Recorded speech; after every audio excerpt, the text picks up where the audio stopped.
கிருஷ்ணா ஸ்லோகம் 2.70 ஆபுர்யமானம் அச்சல பிரதிஷ்டம் சமுத்திரமாப பிரவிசந்தி யத்வத் தத்வத் காமாயம் பிரவிசந்தி சர்வே சுசாந்தமாப்னோதி ந காமகாமி.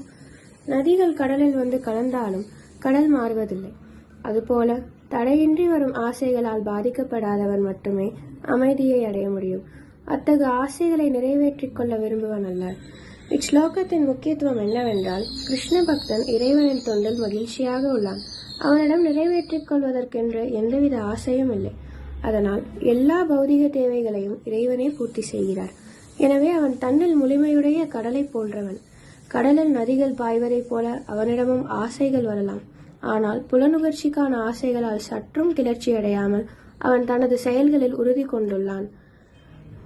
பௌதிக வெற்றியை பற்றி என்ன சொல்வது? முக்தியை விரும்புவோர் உட்பட அனைவருமே ஒருபோதும் அமைதியை அடைவதில்லை.